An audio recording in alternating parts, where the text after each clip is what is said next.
ain't taking your shit today, no. I ain't taking your shit tomorrow, no. If you are still complaining about the red flags that you saw in the first 2 months, it's time to call it quits. So there's 5 stages of any relationship. There's the honeymoon phase, there's the doubt and denial phase, there's disillusionment, there's decision, and then there's love. So we all know what the honeymoon phase is. Basically when everything is just pure bliss. It's just pure excitement, pure euphoric feelings. It's just a vibe.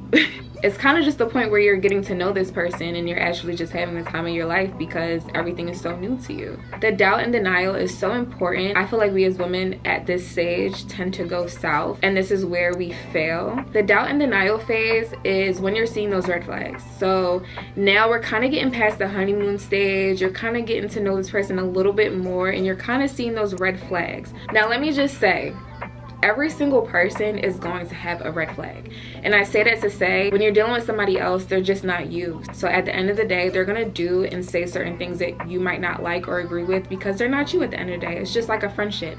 You may not like everything that your friend does, but you love them at the end of the day. Same thing with your parents or your cousins or anybody that you're close to. They're not completely perfect in your image. So don't always assume just because somebody has a red flag that, oh, automatically I'm just not gonna like them. No, you're gonna see red flags.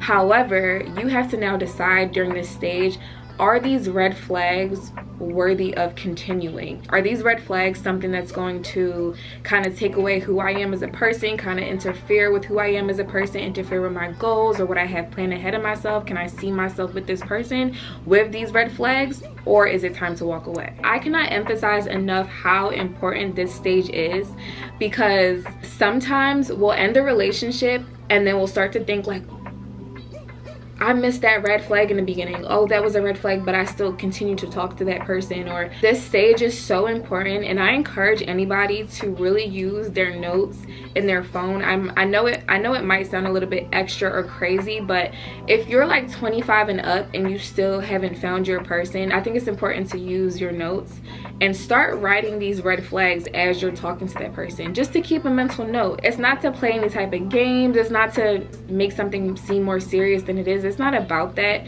But I can say for all my girlies, after the age of 25, you kind of, you want to be a little bit serious because time is ticking. The pressure is getting worse.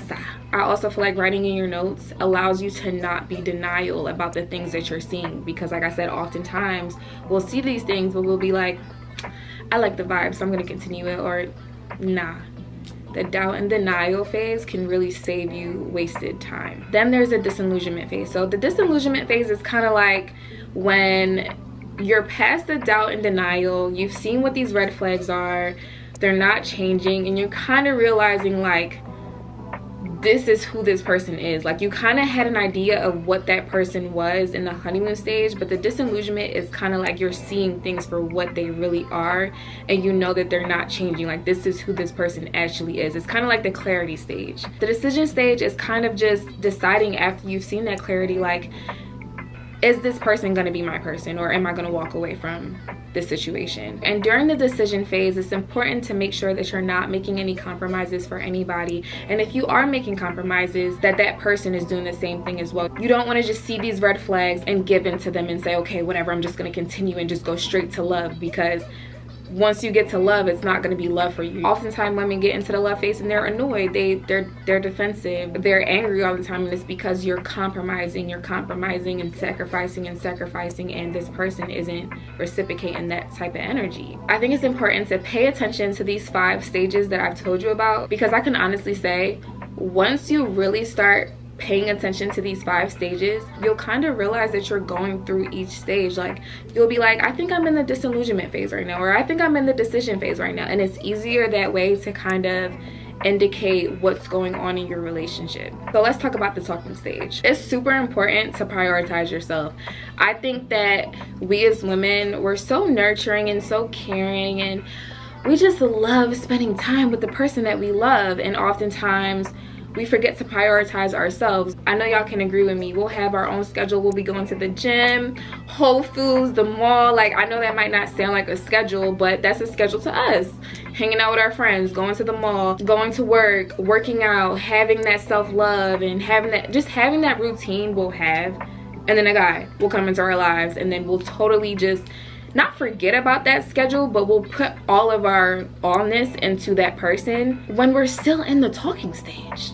Why am I forgetting about my friends? Why am I forgetting about the things that I need to do? Like, I'm not gonna sit here and act like I don't do the things that I'm saying. I think the reason why I'm able to give such great advice is because I can attest to these things and say that I've done it. Like, why am I letting go of my schedule for somebody that just walked into my life, you know? So I say that to say, I'm not saying don't hang out with that person, don't spend time with that person, but it's okay sometimes to say no, or I'm sorry, I won't be able to go here with you because I have to do this, but we can definitely reschedule and do it this time. I'll be available this time. And I can really tell y'all, men respect that way more because they notice, like, okay, she has a schedule and she's just not dropping it for me right off the bat, you know? I wanna really encourage you guys to make guys work for your time. Their time is important too. Our time is important as well. But when somebody is first getting to know you, really look at your time as a privilege. Look at being around you as a privilege, because I can tell y'all, a lot of guys just want to vibe off of your energy. They just want to see what you're about, and after they're done doing that,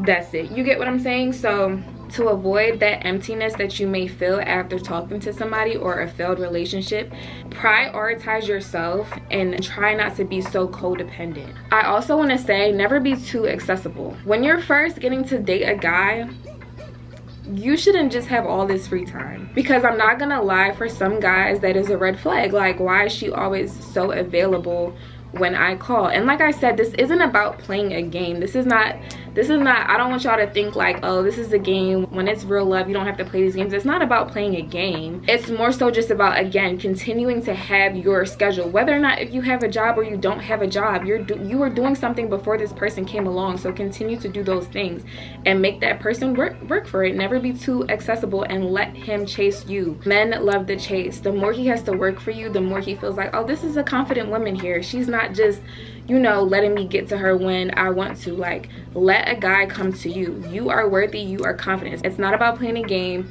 You are that bitch, so act like that bitch. So everyone pretty much always wonders, like, how do I know if a guy really likes me? I can say that all guys are different at the end of the day. However, I'm pretty sure if you were to ask your brothers or your guy friends, they will say a guy will like you when he's putting in that effort. So if you find yourself questioning and having a lot of confusion during the talking stage, 9 times out of 10 he doesn't like you. Because if he does like you, you won't question it. Like, just think about it. Like, for the guys that you don't actually like, what do they actually do? They're always on you. They're like, can we go here? Do you have time for me? They're texting you 24/7. Like, you don't have to question if that person likes you. You know what I'm saying? For the guys that you don't actually like, you don't have to question if they like you. You just know. It's the same for the other guy as well. Does he ask you out on dates? Does he ask to spend a little time with you? Does he call you when he's free? So I would just say dates are extremely important, and just him making time for you in general really shows that a guy is putting an effort and that he's interested in you. But I will say that just be careful, because there's guys that will do all of those things and still not have the right intentions. So just keep an eye out. My last tip for the talking stage is, don't reveal yourself right away. I think oftentimes when you're just getting to know anybody, it kind of just flows naturally, especially with someone that you really like. It just flows naturally to be like, oh, I do this and I do that, and I'm a singer, or I'm a dancer, and I live here, and I go here all the time, and my friends. Baby girl, it's okay to slow down. And I'm gonna make a separate video more about feminine energy, but my whole point is to say, don't reveal yourself all at once. Again, this goes back to, not everyone is deserving of your energy. Like, don't reveal yourself right away. Take time to kind of let that person get to know you, because again, you don't want to just give yourself right away and then the relationship is over and you kind of feel like, dang, like this person just was into my life and now he knows all about me and I kind of just exposed myself. Like, let that person work to get to know who you are as a person, because not everybody needs to know about your favorite spot. Not everybody needs to know your address. Not everybody needs to know who your best friends are and where you hang out the most. Girl, please, please, please let that man work for you, mama. So now we're gonna get into setting boundaries. This is so important, guys. This is so important. So setting your boundaries is literally equivalent to being confident. Well, like I previously just stated, when a guy can see that you have your own do's and your don'ts, your pros and your cons that you don't like and you don't go for it and you're not compromising, it is attractive. All of those things that show that you're not easily persuaded or easy to manipulate is respectable to anybody, not just men. When you have your boundaries and you don't stick to them, it kind of shows that you're not confident, and it also shows that, hey, she's easy to manipulate, she's easy to walk on and not take as serious. And this also kind of translates to them like, I'm not gonna take her as serious, or they're more likely to play games. Because, for instance, let's step away from relationships right now. Say if you have a job, right, and you say, these are my terms and conditions to your boss. Let's just say to your boss, you say, these are my terms and conditions. I will not be doing anything else other than what is intended of my job description. Now your boss comes and he says, okay, but the next day he tells you to do something that's out of your job description and you do it anyway. What does that translate to? That you're easily persuaded and I'm still gonna get over her anyway. And then your boss is gonna come back the next day or the next month and have you do something again that is out of your job description. It's the same thing. It's literally the same thing for a relationship. If you say, hey, I don't like being texted back 5 hours later, that's not something that I like, but you still continue to talk to that person after they continue to do it, you're showing that you're easily persuaded and you're more likely to be walked on, and you're more likely to have guys play games with you because you're not sticking to your own boundaries.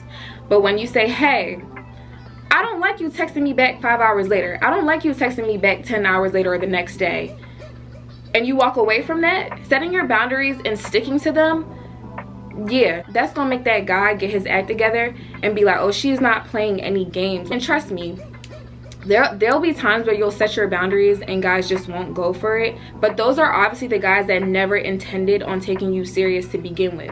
But if you set that boundary and you stick to it and that guy still comes back and he falls in line, yeah, he likes you and he respects you because he sees that you're setting your boundary and you're not going for anything else. Setting your boundaries teaches a person how to love you. Setting your boundaries teaches a person how to respect you, how to operate around you. Setting your boundaries is so important. And I feel like a lot of time, especially for the nice girl, we set our boundaries and then we feel bad after setting them, and I'm kind of struggling with that as well. I'll set my boundaries and I'll feel like so bad, but I promise you, and I've been working on it a lot, after I set my boundaries and I stop feeling bad and I stick to it, I'm always surprised because the guy comes back and he respects my boundaries, and I'm like thinking the whole time like, oh my gosh, he's gonna hate me, or like I'm being so mean, but like, no, like he's a grown-ass man, he'll be okay, he'll be okay. And trust me, a lot of the times like guys really don't care about the boundaries that you set. Like some guys will literally just agree to it. Like as long as it's not crazy, some guys will really agree to your boundary, and you don't have to feel bad about wanting something for yourself. So the next topic is getting past the first 3 months. All I can say about this is during around the 3rd month period, you should roughly be around disillusionment and decision. Like those should really be the stages that you're at. And all I can say is what was applied in the 1st month should either be the same or greater. And what I mean by that is if this person was putting in effort in the beginning and they're starting to slow down a little bit, that's a red flag. Or if he didn't take you out on dates in the beginning, he should be taking you out on dates now. Do you feel what I'm saying? Like, or say to begin with in the 1st stage, you guys were like going to cafes or like little walks. I'm not a city girl, okay? I'm not. I would love to call myself a city girl, but I'm really just a nice girl. I'm a city girl low-key in my head, but my heart, I'm that nice girl, I'm not gonna lie. So like, you know, in the beginning stages, if he wants to take you out to a cafe or go for a walk, like those are cute things. But I will say by that 3rd month, if we not eating at Ruth's Chris or Steak 48 or Del Frisco's, nah, I'm kidding, I'm kidding.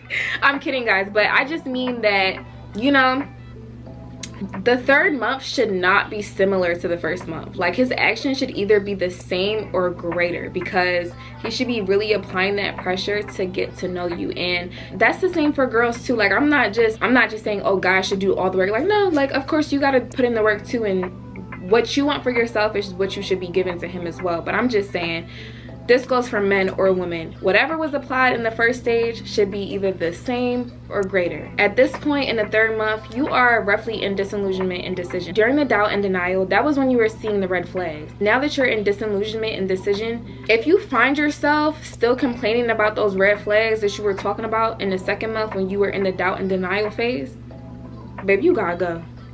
You gotta go. If you are still complaining about the red flags that you saw in the first 2 months, it's time to call it quits. It's time to go. Because why are you still complaining about stuff that you already addressed and brought up? Because at this point, it's translating as you don't respect my feelings. You're not taking what I'm saying into consideration. And if you're not taking my feelings and what I'm saying into consideration, you just don't care about me. You just don't care. Okay? So it's important. Seriously, it's important. If you're complaining about those still, you gotta go. And 9 times out of 10, if you saw those red flags and you're still complaining and you're still there, 9 times out of 10, really think to yourself, like, do I like this person, or am I falling for this person's potential?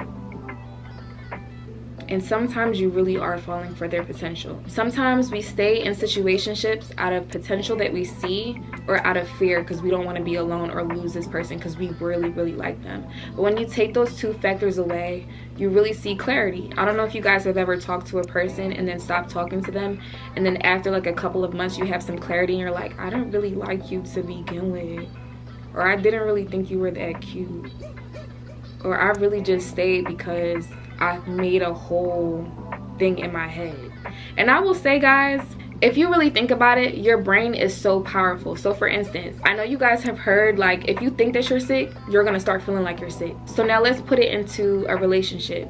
Let's say we go to sleep, we start dreaming about the guy, we start thinking about our wedding, our babies, and this and that, or what we could be. All the stuff that you're thinking and you're dreaming is so powerful. It's a part of your brain, so that then translates to your body. Your heart starts to feel it, your body starts to feel it. You start to crave that person because you've already developed such a fantasy in your head. So I think it's really important, try not to dream about guys. I'm not gonna lie, try not to dream about guys, because your brain is really that powerful. You're gonna start to feel it. You don't want to fall in love with somebody's potential. Trust me, I've been there, and I was there for way too long. Also, I cannot stress this enough. This is really, really, really, really important that I don't hear people talk about enough, or that I don't think that girls utilize enough. Ask your brothers, ask your guy friends. I'm telling you, I don't know why I've just started to do this, but when I tell you, it's been helping me so much more. Granted, every guy is different, so what one brother might say, the other brother might feel a different way, or what one guy might say, the other guy might feel a different way. I know you guys have at least like 3 guys in your life, whether that be your dad, your friends, your brothers, your uncles, your cousins, whoever. At least ask 3 guys about a situation, because you'll kind of see when you put it together, they're all collectively saying roughly the same thing. And when I tell you guys, it helps so much, because it kind of lets you see or understand how a guy thinks. Like, you guys have to understand, we as women think way differently than the way guys think. So when you just ask guys in your life questions about something that you're dealing with, it helps a lot, because it helps to kind of gauge or teach you how to respond to the way that person is acting towards you. And then finally, I can give you guys all the advice in the world, but if you don't have self-love, nothing I'm saying right now matters. Can you be by yourself for hours of time, for days or months? Do you take yourself out to eat by yourself? Do you treat yourself? Do you go shopping? Do you do the things that make you happy? Do you paint? Do you read? Do you do self-care? Do you light candles for yourself? Do you order massages or go to Pilates? Like, If you don't have self-love, nothing I'm saying matters. You can watch all the girl talk videos on YouTube, read all the girl talk books as much as you want, but it doesn't matter at the end of the day, because you're not okay with being by yourself. You're not okay with walking away from a situation because you're afraid to be by yourself. I'm not afraid to be by myself. If I don't like something, I'm gonna walk away from it. Do you understand what I'm saying? And I'm not saying not to give people chances. It's okay to give somebody a chance or two, but when it's something repeatedly happening and you're still staying there, baby girl, you don't love yourself and you don't have respect for yourself. So self-love is super important. Knowing when to walk away when something doesn't serve you anymore. Having the ability to kind of see, like, this isn't serving me and this is not helping me grow as a person. This is actually making me go backwards. Not accepting bullshit or the bare minimum. Being able to say, hey, I can walk away from this, because guess what? Everything that you're doing for me, I can do for myself, or better. You know what I'm saying? My whole situation and why recently I've been able to walk away from situations that don't serve me is because I get so much love from my friends and my family. So if you're not giving me the love that I give myself first and foremost, or that my friends and my family give me, you can go away. I don't actually need you. Do you feel what I'm saying? Like, if you can't give me the love that I get from my friends and my family, what? What? Are you dumb? Like, why do I need you in my life? I don't actually need you in my life. I don't. So self-love is extremely important. So I hope you guys enjoyed this video. I'm not a life coach. I'm not a therapist. I'm not a counselor. I'm just a girl. I'm somebody's sister. I'm somebody's best friend. I'm somebody's auntie. Like, I'm just a woman at the end of the day who has been through things herself or has heard stories from the people around me. And I really just don't want broken hearts anymore. I want y'all to be smart. I know my channel is like fashion and stuff like that, and, you know, beauty, but I really do want to create a safe space, and I've been meaning to do this girl talk for so long. So if you guys enjoyed this video, make sure to like, comment, and subscribe. Also make sure to comment down below if y'all want to add to anything, because I'm gonna leave the comments available so everyone can kind of just write their own feelings and also just get advice from everybody else. And if you guys have any more topics that you would like for me to discuss, let me know, because I'm really feeling like telling y'all how to tap into y'all feminine energy, maybe even talking about toxicity, because I've been there as well, okay? But I go by the name of Chi, and I hope you guys enjoyed this video, and I'll see you in my next one. Bye, lovelies.